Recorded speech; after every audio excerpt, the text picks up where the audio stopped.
The first time I saw that bright yellow violation notice tucked under my windshield wiper, I thought someone was playing a practical joke on me.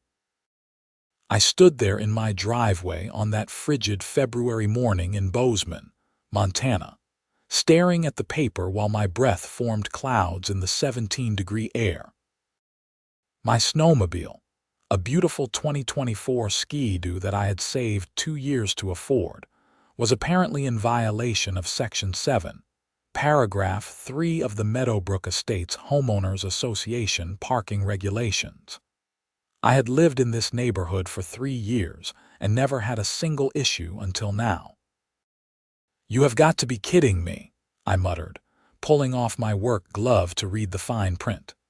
The notice stated that recreational vehicles, including snowmobiles, were not permitted to be parked in driveways or visible from the street for more than 24 hours. I looked at my watch. It was 6:30 in the morning. I had unloaded the snowmobile from my trailer yesterday afternoon around 4.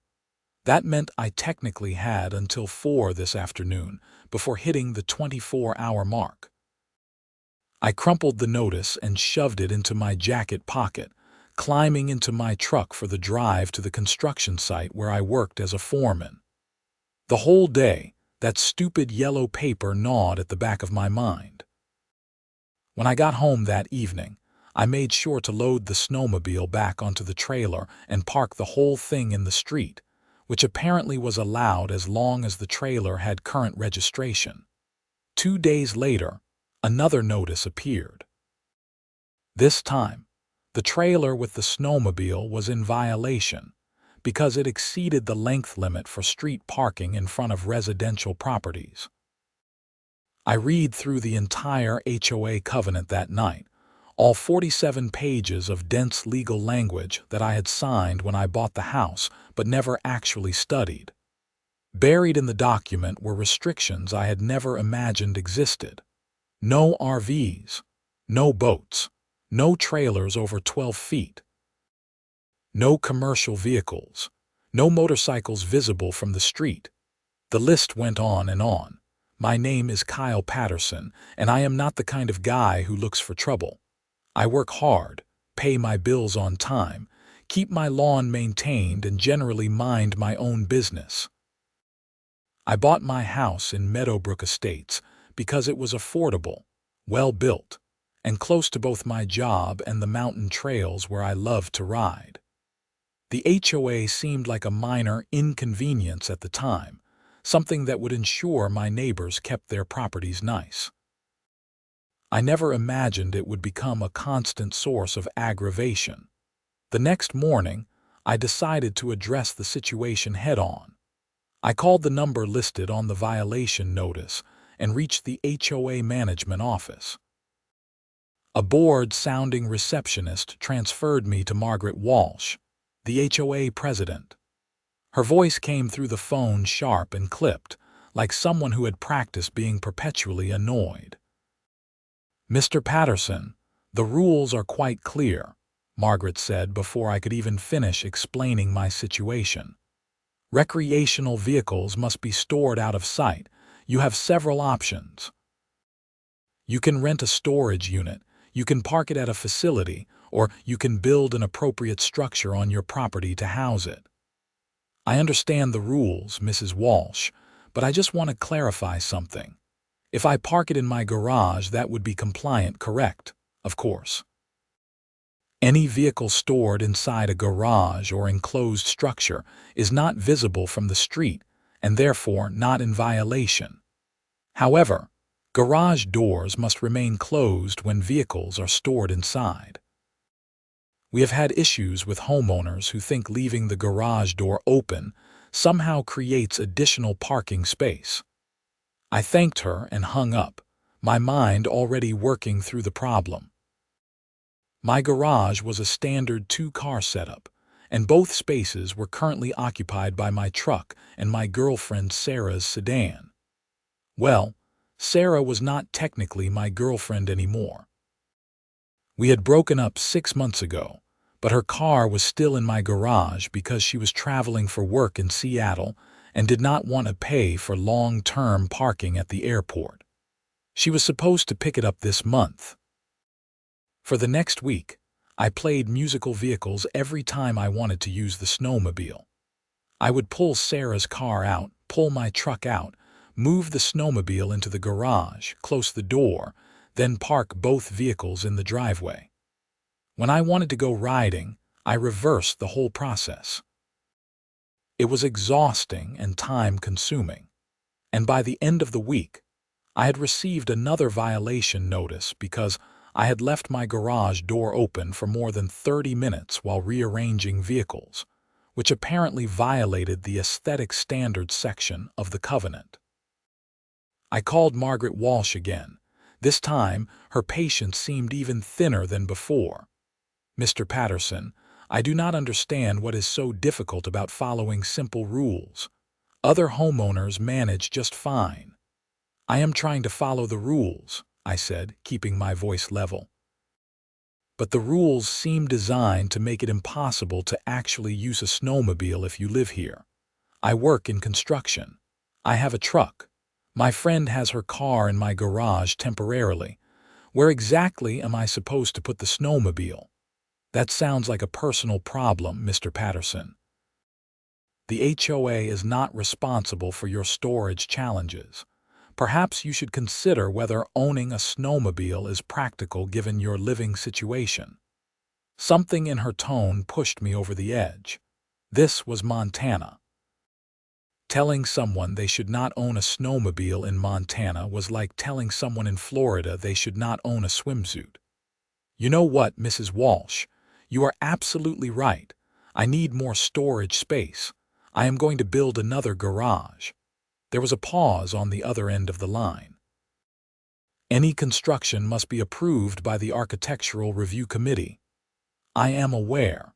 I will submit my plans." I spent that entire weekend researching local building codes, HOA architectural guidelines, and garage construction. By Monday, I had contacted an architect friend who owed me a favor from a job I had helped him with the previous year. His name was Derek, and he thought the whole situation was hilarious. "Let me get this straight," Derek said, leaning back in his office chair and grinning. "The HOA is so uptight about a snowmobile in your driveway that you are going to spend thousands of dollars building a whole separate garage just to spite them." "Not to spite them," I corrected. "To comply with their rules. They want the snowmobile out of sight. A garage puts it out of sight. Plus, I have been wanting a workshop anyway. This just gives me the motivation to actually do it." Derek pulled up the Meadowbrook Estate's architectural guidelines on his computer and started scrolling through them. "Okay, so detached structures are allowed, but they have to match the existing home's exterior. Same siding, same roof pitch, same color scheme. Maximum height of 15 feet to the roof peak. Setback requirements of 5 feet from property lines. You have got enough space in your backyard for this." "What about a heated garage?" I asked. "I want it heated. Montana winters are brutal, and if I am going to use it as a workshop, I need heat." "Nothing in here prohibits heating. You will need permits from the county, obviously, and you will need to have a licensed electrician do the wiring. But the HOA guidelines do not mention anything about whether detached structures can be heated or not." We spent the next 3 hours designing a 24 by 24-foot detached garage with a 12-foot ceiling, plenty of room for the snowmobile, a workbench, tool storage, and even a small office area. Derek drew up professional plans that included every detail the HOA Architectural Review Committee could possibly want. Elevation drawings, materials specifications, color samples, and a site plan showing exactly where the structure would sit on my property. The application fee for the architectural review was $250, which I paid with a check and a smile when I dropped off the plans at the HOA management office. The receptionist, A young woman named Jessica, who actually seemed sympathetic to my situation, stamped the application received and told me the committee would review it at their next monthly meeting, which was 3 weeks away. "Just so you know," Jessica said quietly, glancing toward Margaret Walsh's closed office door, "Mrs. Walsh chairs the Architectural Review Committee. She is pretty tough on applications."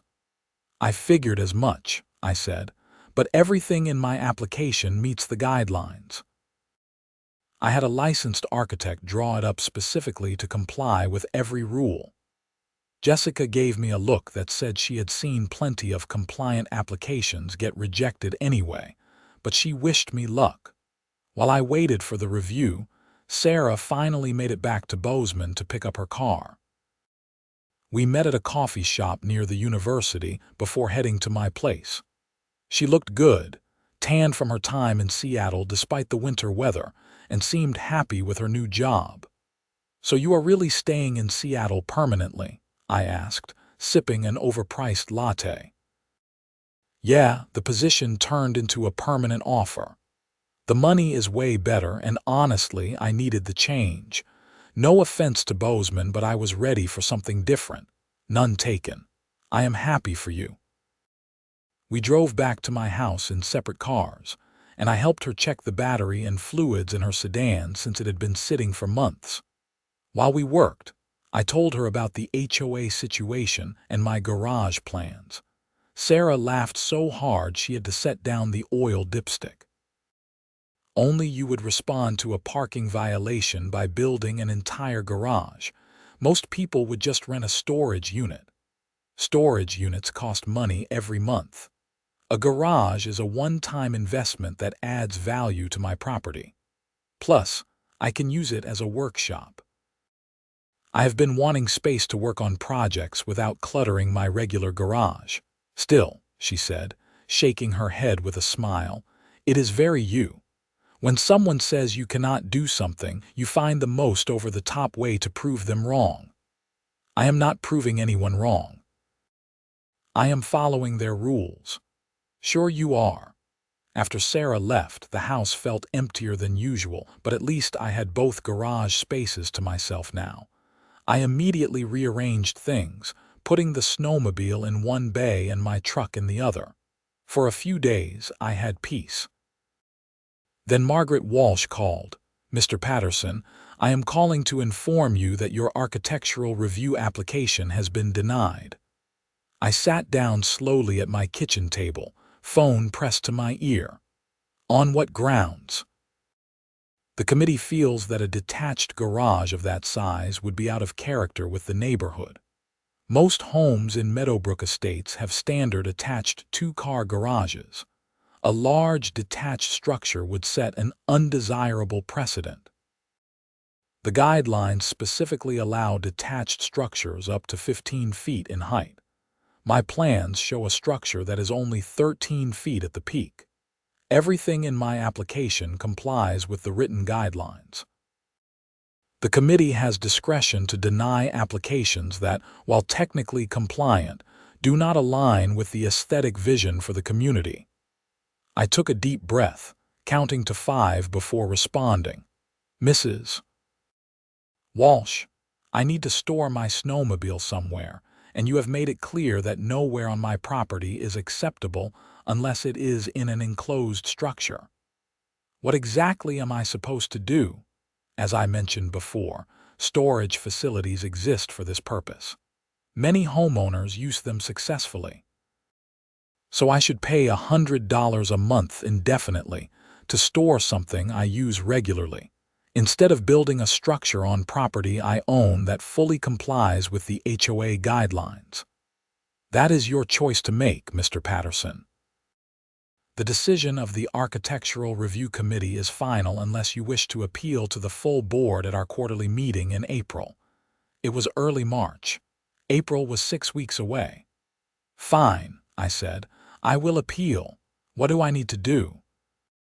"Submit a written appeal letter explaining why you believe the committee's decision was incorrect.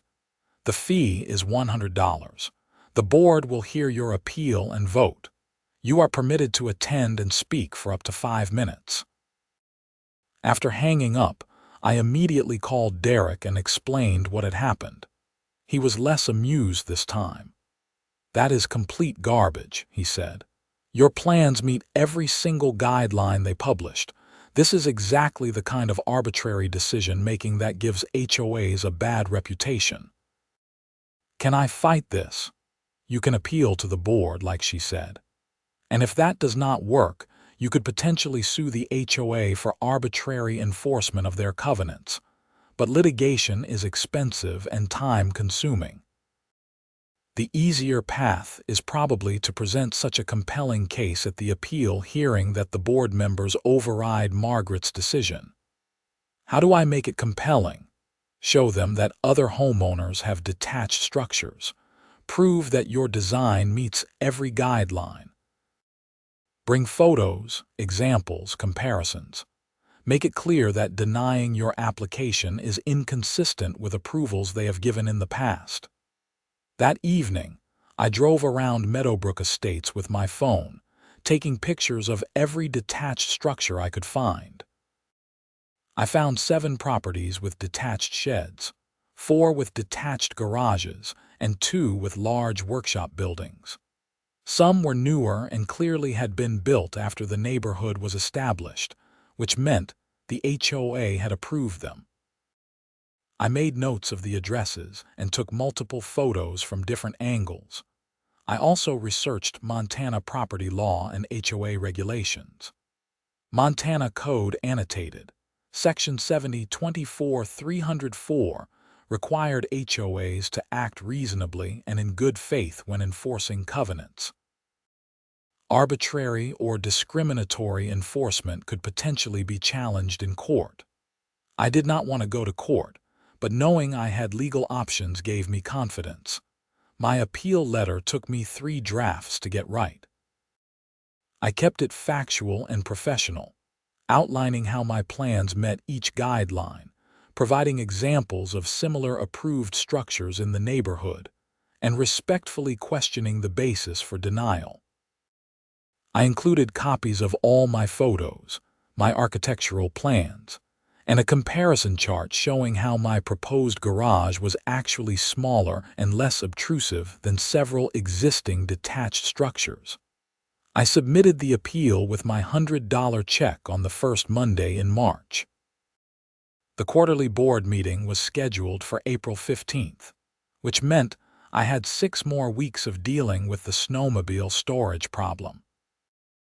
I decided to rent a small storage unit temporarily, just to avoid more violation notices, even though it annoyed me to pay $85 a month for something I should not need.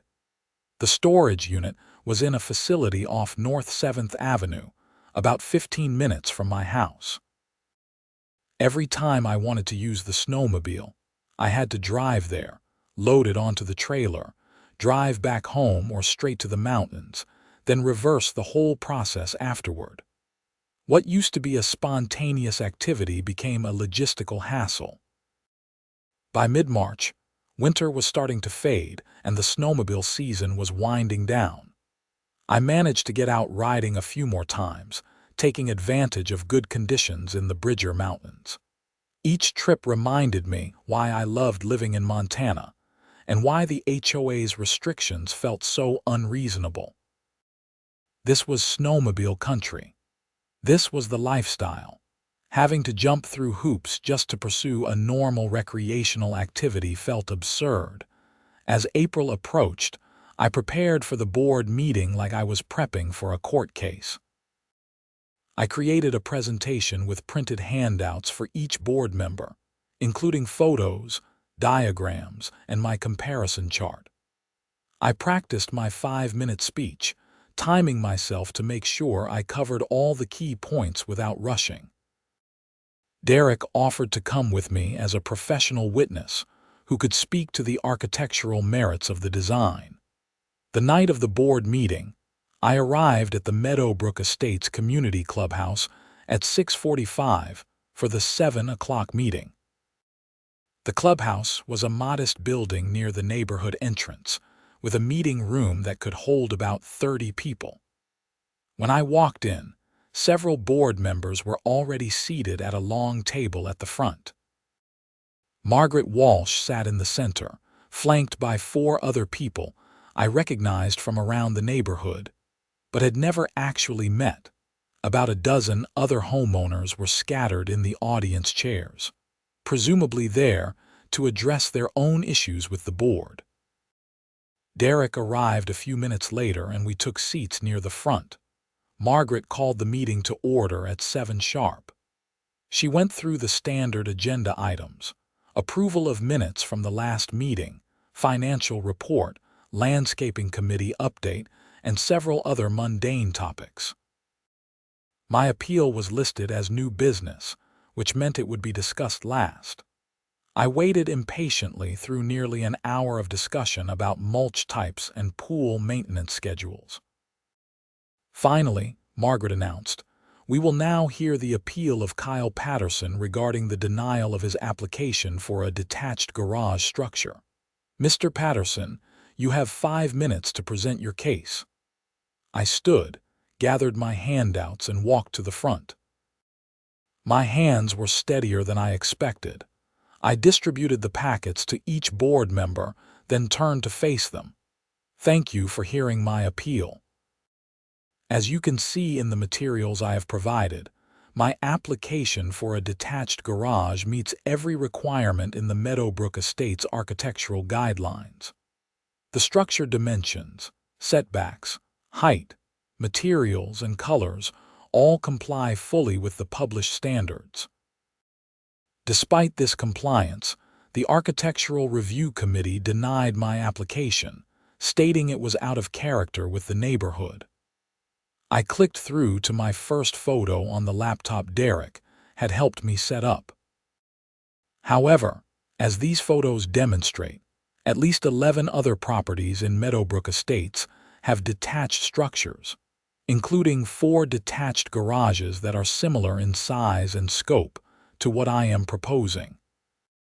These structures were approved by this board or previous boards, establishing a clear precedent.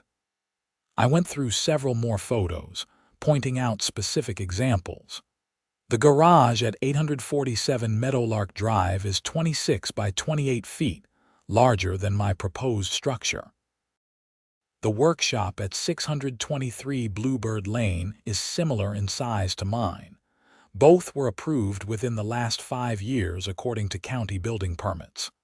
Margaret interrupted, her voice tight. "Mr. Patterson, the circumstances of those approvals may have been different." "I am sure they were," I agreed. "But the written guidelines make no mention of circumstances beyond the technical specifications. My structure meets those specifications." Denying my application while having approved similar or larger structures for other homeowners appears to be arbitrary enforcement, which raises fairness concerns and potentially legal concerns under Montana Code, annotated Section 7024-304. One of the other board members, a middle-aged man with graying hair, leaned forward. "What is 7024-304? It is a Montana statute that requires HOAs to act reasonably and in good faith when enforcing covenants. Arbitrary or discriminatory enforcement can be challenged." "I am not threatening legal action," I added quickly. "I am simply pointing out that I believe the denial of my application lacks a reasonable basis when compared to previous approvals of similar structures." Derek stood and introduced himself. "I am Derek Morrison, the licensed architect who prepared Mr. Patterson's plans. I have worked with dozens of HOAs across Montana, and I can confirm that his application is one of the most thorough and compliant submissions I have seen. Every guideline was carefully followed. The design is attractive, appropriate for the property, and actually enhances the home's functionality and value. I would be happy to answer any technical questions about the plans." Margaret looked irritated, but another board member, a woman in her 60s, spoke up. I have a question. Mr. Patterson, why do you need such a large garage? That seems like a lot of space for a snowmobile. It is not just for the snowmobile, I explained. I work in construction and I have been wanting a workshop space for years. The garage would house the snowmobile, yes, but also provide room for a workbench, tool storage, and space to work on projects. The size allows for functionality while still meeting all setback and height requirements. Another board member asked, "Will this be a commercial operation? Will you be running a business out of this garage?" "No, strictly personal use. No business, no customers, just a hobby workshop for my own projects." The questions continued for another 10 minutes, which was well beyond my allotted 5 minutes, but I was not about to complain. When the board finally ran out of questions, Margaret said they would discuss the appeal in executive session and notify me of their decision within 10 business days. Derek and I left the meeting cautiously optimistic. "You did well," he said as we walked to our cars. "You were prepared, professional, and you made a solid case. The fact that some of the other board members were asking genuine questions rather than just backing up Margaret is a good sign. I hope you are right. I am tired of dealing with this." Even if they deny the appeal, you would have strong grounds to challenge them in court, but hopefully it does not come to that. 8 days later, I received a certified letter from the HOA. I opened it standing in my driveway, fully expecting another denial. Instead, the letter stated that the board had voted 4-1 to overturn the Architectural Review Committee's decision and approve my application for the detached garage, subject to standard conditions: obtaining proper county permits, completing construction within 1 year, and adhering to the approved plans. I actually shouted in triumph, startling a neighbor who was getting his mail across the street. I called Derek immediately to share the news, then started the process of obtaining building permits from Gallatin County. With Derek's professional plans, the permit process went smoothly. Within 3 weeks, I had all the approvals I needed to begin construction. Now came the expensive part. I had saved about $15,000 for this project, and Derek estimated the total cost would run between $20,000 and $25,000 depending on finishes and whether I did some of the work myself. Since I worked in construction, I could handle a lot of the labor, which would save money. I still needed to hire licensed professionals for electrical, plumbing for a utility sink, and some of the specialized work. I decided to add the heated aspect that I had been planning from the start. This was going to be a proper workshop, not just a basic storage shed. I researched heating options and settled on a combination of in-floor radiant heating and a high-efficiency electric heater for quick warm-ups. The radiant floor would keep the space comfortable and prevent the concrete from getting too cold, while the electric heater could boost the temperature when needed. Derek connected me with a contractor who specialized in heated garage installations. His name was Tom, and he had been building custom garages around Bozeman for 20 years. We walked my property together, discussing the site preparation, foundation requirements, and heating system design. "You are going to love having a heated workspace," Tom said. "I built one for my own property 10 years ago, and now I use it year-round. The radiant floor is especially nice. Your feet never get cold, even in the middle of winter." "That is exactly what I want. How long will the project take?" "If we start in early May, we can have you closed in by mid-June, then finish interior work through July. Figure about 10 to 12 weeks total, weather permitting." We agreed on a price of $22,000 for the complete build, which included materials, labor, all subcontractor work, and the heating system. It was more than I initially wanted to spend, but I had already committed to this path, and I wanted it done right. I signed the contract with Tom in late April, and work began the first week of May. The first step was site preparation, which I handled myself with help from a couple of coworkers. We marked out the footprint, excavated the pad, and prepared the base for the concrete foundation.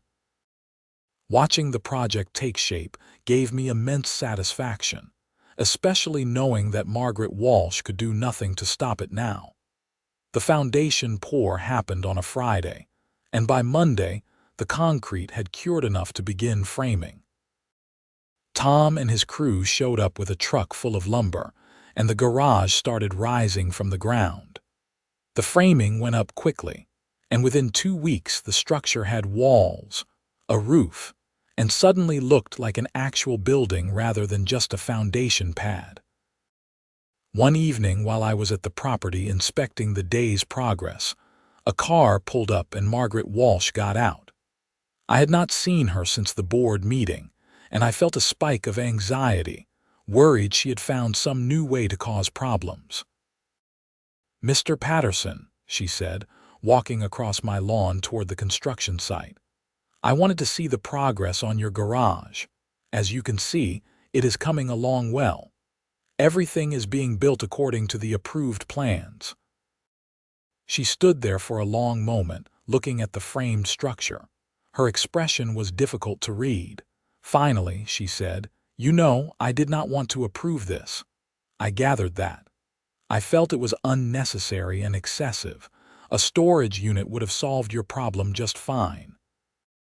With respect, Mrs. Walsh, a storage unit would have cost me money every month for as long as I live here, while this garage is a permanent asset that increases my property value. It also gives me a workshop space I have wanted for years. This was the right decision for me." "The board overruled me," she continued, as if I had not spoken. "They said I was being unreasonable. Can you imagine? I have been president of this HOA for 6 years. I have kept this neighborhood beautiful and maintained high standards, and now the board thinks I am unreasonable." I did not know what to say to that. This felt less like a conversation and more like she needed someone to vent to, and I happened to be available. "You know how hard it is to keep a neighborhood like this functioning?" she asked. "People break rules constantly. They park boats in their driveways. They paint their houses whatever color they want without approval. They let their lawns go to weeds. I try to enforce the covenants fairly, and all I get is complaints and resistance." "I understand it is a difficult job," I said carefully. "But from my perspective, I was trying to follow the rules. I submitted a thorough application that met every guideline, and it was denied anyway. That felt arbitrary." "It was not arbitrary," she snapped. "It was judgment. The guidelines cannot cover every possible scenario, so the committee has to make judgment calls. That is what we did. The problem is that your judgment appeared inconsistent with previous approvals. That is what made it seem arbitrary." Margaret's face flushed. "Are you calling me a liar?" "No. I am saying that when homeowners see similar applications treated differently, it creates confusion and frustration. Clear, consistent enforcement is what people want."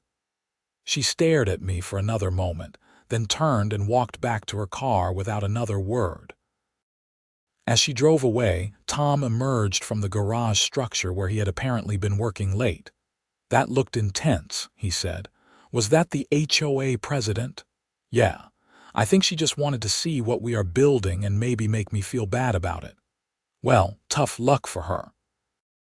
This is going to be a great garage, and you did everything by the book. Some people just hate it when they do not get their way." Construction continued through May and into June. The electrical work was completed, the plumbing for my utility sink was roughed in, and the radiant floor heating system was installed before the final concrete topping was poured. I spent a lot of evenings and weekends at the site, helping with tasks I was qualified to do and learning from Tom and his crew when they worked on specialized systems. The heated floor installation was fascinating. They laid out a grid of PEX tubing across the entire floor space, connecting it to a manifold system that would circulate heated water through the loops. The system was controlled by a programmable thermostat that could maintain whatever temperature I wanted. Tom recommended keeping it at about 55 degrees as a base temperature to prevent freezing and dampness, then boosting it to 65 or 70 when I planned to work in the space. The beauty of radiant floor heating, Tom explained, is that it heats objects and people rather than just the air, so it feels warmer at lower temperatures than forced air heat. Plus, you do not get that drafty feeling or dust blowing around. By late June, the garage was enclosed, insulated, and the interior finishing work was underway. I chose simple but durable finishes: painted drywall on the walls, the sealed concrete floor with the radiant heat embedded, and good LED lighting throughout. I installed a workbench along one wall, pegboard for tool storage, and heavy-duty shelving. The snowmobile would fit comfortably in one bay, leaving plenty of room for other equipment and projects. The final inspection from Gallatin County happened on July 10th, and the inspector approved everything without any issues. Tom and his crew finished the punch list items over the next few days, and by July 15th, the garage was officially complete. I stood inside the finished space, looking around at what I had literally built, with my own hands helping at every stage, and felt a deep sense of accomplishment. The space was perfect. The walls were straight, the floor was level and smooth, the lighting was bright and even, and when I turned on the heating system for the first time, I could feel the floor slowly warming under my feet. It was July, so I did not need heat, but I wanted to test the system before winter arrived. I moved the snowmobile from the storage unit that same weekend, backing it into its new home and finally ending the months-long hassle of figuring out where to keep it. My truck went back in my regular garage, and everything had its proper place. The relief was enormous. But the story did not end there. In early August, I received another notice from the HOA. This time, the complaint was that my garage door was open during the day, and storing a snowmobile in a garage with the door open still constituted a violation of the parking regulations. I read the notice twice, trying to figure out if Margaret Walsh was serious. I called the HOA office and asked to speak with her directly. "Mrs. Walsh, I received a violation notice about my garage door being open. The snowmobile is stored inside an enclosed structure, exactly as required. Whether the garage door is open or closed should not matter, as long as I am not using it as extra parking space. The covenant states that recreational vehicles must be stored out of sight," she replied. "If your garage door is open, the snowmobile is visible from the street." That is an absurd interpretation.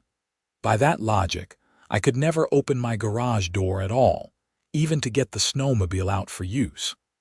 The purpose of the rule is to prevent long-term visible storage in driveways or on lawns, not to prohibit people from accessing their garages. "The language is clear, Mr. Patterson. Out of sight means out of sight." I hung up and immediately called Derek, who was equally baffled. "She is reaching now," he said. "That interpretation makes no sense. You should challenge this." But I was tired of challenging things. Instead, I installed an automatic garage door opener with a timer function. I programmed it so that the door would automatically close after being open for 10 minutes unless I manually overrode it. That way, even if I forgot to close the door while working in the garage, it would close itself. Problem solved, or so I thought. In September, another notice appeared. This time, the complaint was that my garage was visible from the street and did not match the aesthetic character of my home. I stared at the notice in disbelief. The garage had been approved by the board. It was built with matching siding, matching roof shingles, and matching trim colors. It looked like it belonged there. This was harassment, plain and simple. Margaret Walsh could not accept that she had lost the original battle, so she was finding new ways to create problems. I had had enough. I contacted a lawyer that Derek recommended, an attorney named Patricia Holmes who specialized in HOA disputes. We met at her office in downtown Bozeman, and I walked her through the entire timeline. The original parking violations, the approved architectural plans, the construction, and now the continuing harassment despite my compliance with every rule. Patricia listened carefully, taking notes. When I finished, she said, "You have a strong case for selective enforcement and harassment. The HOA approved your construction plans, which included detailed renderings showing exactly what the finished garage would look like. They cannot now claim it does not match the aesthetic character when it looks exactly like what they approved. This is bad faith enforcement. What are my options?" "You can file a complaint against the HOA board, specifically against Margaret Walsh as president, alleging harassment and bad faith enforcement of the covenants.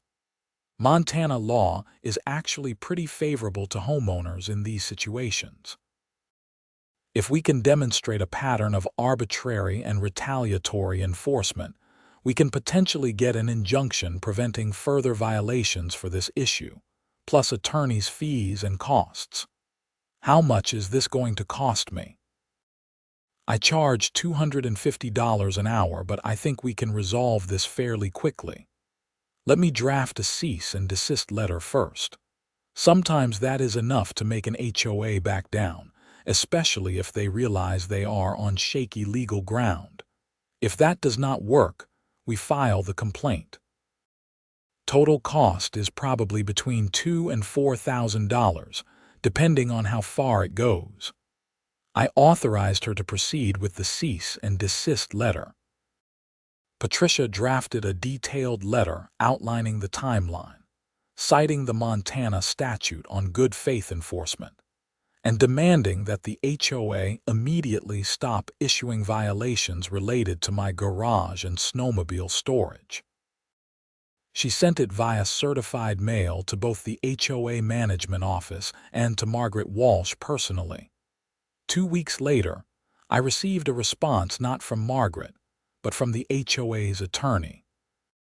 The letter stated that the HOA denied any wrongdoing, but agreed to rescind the most recent violation notice and refrain from issuing further violations related to the garage structure or snowmobile storage, provided I continued to comply with all other community standards. It was not exactly an apology, but it was a retreat. Patricia called it a win. "They know they are in the wrong, and they do not want this going to court. Keep that letter. If they violate this agreement and start harassing you again, we have grounds for a much stronger case." I paid Patricia's bill $1,800 for her time and filed the letter away.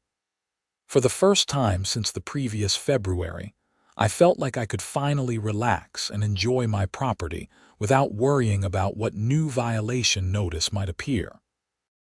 Fall arrived, and I spent weekends in my heated garage working on various projects. I built custom shelving for my basement, repaired furniture, and even took on a few side jobs for friends who needed carpentry work done. The space was everything I had hoped it would be: comfortable, functional, and entirely mine. When winter came, the heated floor proved its worth. Even on days when the outside temperature dropped below zero, the garage stayed comfortable. I could work in a t-shirt while snow piled up outside. The snowmobile sat ready for weekend trips to the mountains, and I no longer had to deal with frozen equipment or cold metal when preparing for rides. In January, Almost a year after the first violation notice, I ran into Margaret Walsh at a neighborhood coffee shop. We had not spoken since the cease and desist letter, and I half expected her to turn around and leave when she saw me. Instead, she approached my table. "Mr. Patterson," she said, "I wanted to speak with you." "Okay," I said cautiously. "I owe you an apology. My behavior over the past year was unprofessional and, frankly, petty. I did not like being overruled by the board, and I took it out on you by finding reasons to issue more violations. That was wrong. I was genuinely surprised. I appreciate you saying that. I am stepping down as HOA president at the end of this month. The board asked me to resign after the cease and desist letter. They felt I had become too aggressive in enforcement and was creating legal liability for the association. They were right. "I am sorry it came to that," I said, and I meant it. "I never wanted to cause you problems. I just wanted to keep my snowmobile at my house." I understand that now. I had become so focused on enforcing rules that I forgot the rules are supposed to serve the community, not control it. Your garage turned out beautifully, by the way. I drive past it sometimes, and it really does enhance your property. We talked for a few more minutes, and the conversation was surprisingly pleasant. Margaret seemed genuinely remorseful and explained that serving as HOA president had gradually consumed her life to an unhealthy degree. She had started seeing every minor deviation from the rules as a personal affront, which led to the rigid and unreasonable enforcement that caused our conflict. When we parted ways, I felt a sense of closure. The whole experience had been frustrating and expensive, but it had also resulted in a fantastic addition to my property that I would enjoy for years to come. The new HOA president, a reasonable guy named Tom Bradley who worked as an accountant, reached out to me in February. He wanted to discuss forming a committee to review and update the community covenants, which had not been revised in over a decade. He thought someone with my perspective, someone who had experienced the frustration of outdated or overly restrictive rules, would be valuable input. I agreed to serve on the committee, and over the next several months, we worked to modernize the covenants. We clarified ambiguous language, removed unnecessarily restrictive provisions, and added reasonable exceptions for common situations. The updated covenants explicitly allowed recreational vehicles to be parked in driveways for up to 48 hours for loading and unloading, and they clarified that garage doors could be opened during daylight hours without constituting a parking violation. The changes were presented to all homeowners for a vote that summer, and they passed with over 70% approval. Several neighbors thanked me personally for helping to make the HOA more reasonable and less adversarial. By the time fall rolled around again, Meadowbrook Estates felt like a different community. The new board focused less on finding violations and more on organizing neighborhood events and maintaining common areas. People seemed happier. I certainly was. My heated garage became something of a legend in the neighborhood. Other homeowners would stop by to see it, ask questions about the construction, and several ended up building their own detached structures for various purposes. The Architectural Review Committee, now chaired by a retired engineer named Susan, approved most applications as long as they met the basic guidelines.